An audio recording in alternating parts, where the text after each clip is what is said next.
The Cold War was an era of geopolitical tension stemming from the capitalistic West to the communist East. During this era of tension, the Soviets and the Americans wanted to show force through dominance, mainly through nuclear superiority, until Sputnik was launched by the Soviet Union, triggering the space race.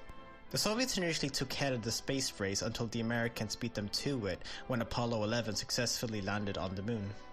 This competition race between the two states wasn't just a time for advancements in space exploration, it was also a time where the US military had benefited from these developments.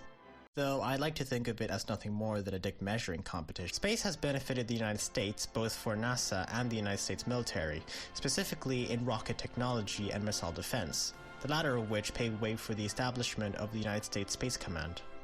The defense policy of the United States is based on a simple premise. The United States does not start fights. We will never be an aggressor.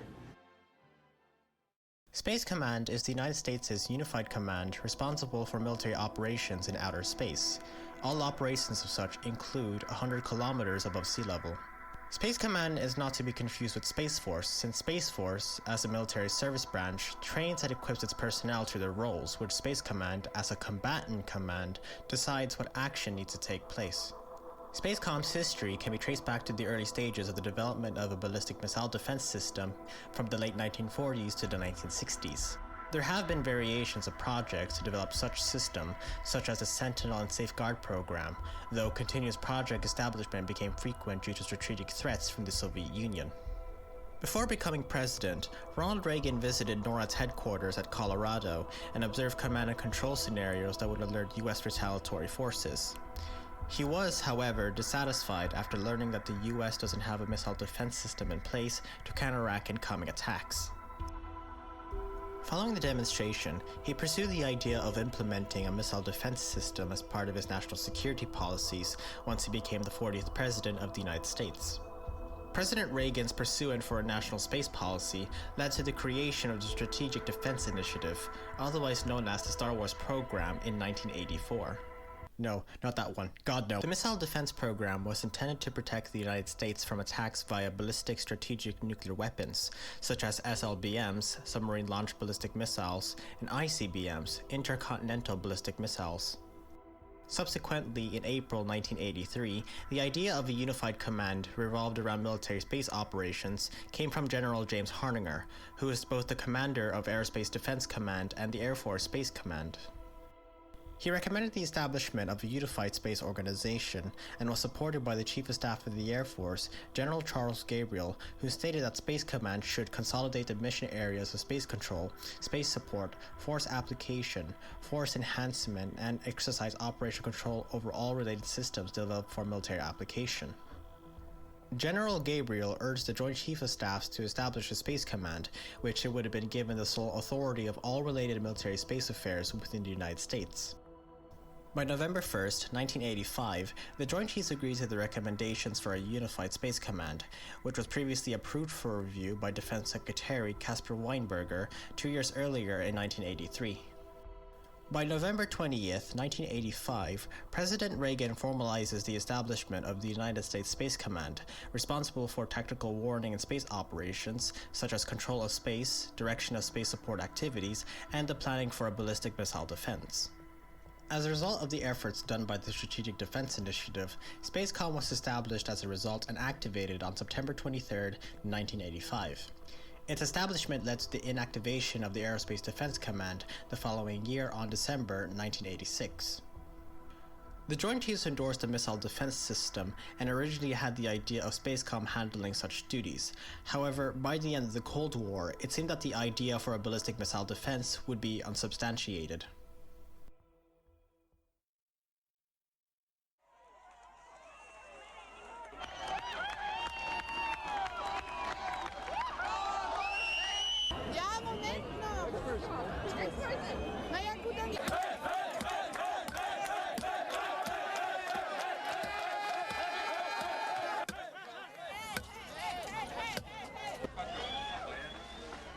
From the Berlin Wall specifically, take a look at them. They've been there since last night. They are here in the thousands. They are here in the tens of thousands. Occasionally they shout, Die Mauer muss weg, the wall must go. Thousands and thousands of West Germans come to make The collapse of the Berlin Wall was a symbol of the end of the Cold War and paved way for reorganization in the US military as the looming threat of communism seemed no longer justified. A unified command plan review based on the assumptions that there would be a force reduction in Pacific Command and European Command, including congressional cutbacks for overseas headquarters. The UCP review group submitted to the chairman of the Joint Chiefs that there should be room for non-organizational bias as possible. This led to the dissolution and creation of several unified commands, such as the North America Command and the disestablishment of the Central and South America Commands.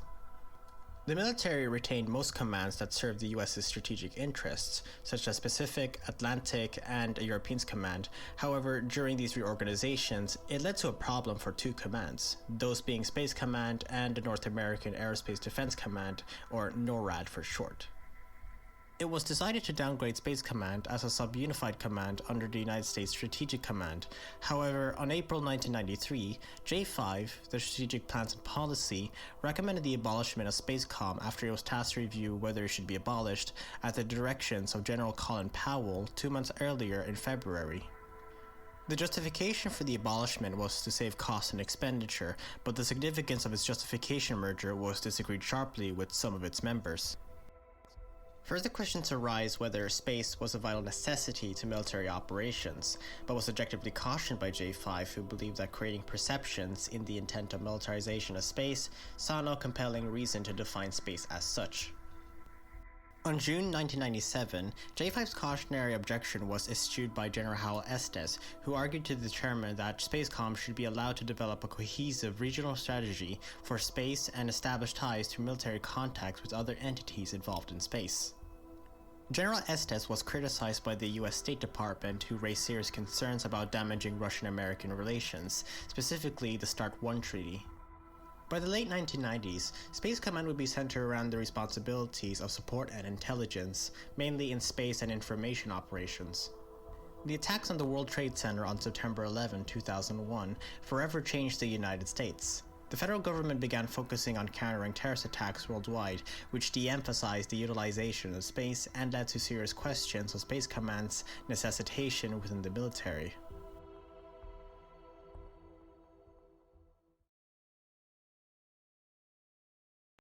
We're gathered here in the Rose Garden to establish the United States Space Command. It's a big deal. As the newest combatant command, Spacecom will defend America's vital interests in space, the next warfighting domain. And I think that's pretty obvious to everybody. On August 29, 2019, President Donald Trump officially announces the re-establishment of the United States Space Command and its newly service branch component, the United States Space Force, making it the 6th branch of the U.S. Armed Forces. Well, unless you don't count Coast Guard as the 5th branch, so technically Space Force would be the 5th.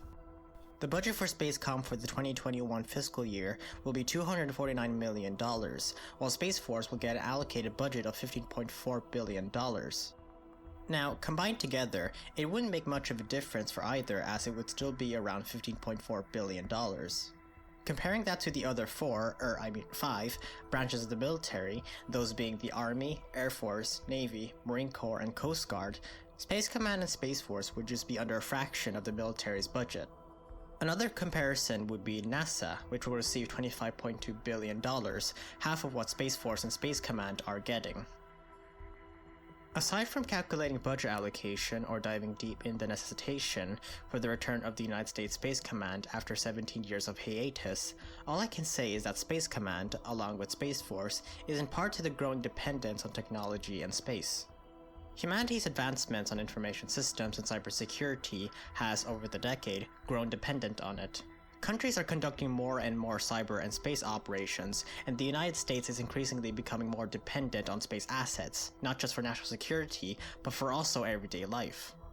To end this video, I'm going to leave a quote here by Michael Collins from Apollo 11. "It's human nature to stretch, to go, to see, and to understand. Exploration is not a choice really, it's an imperative."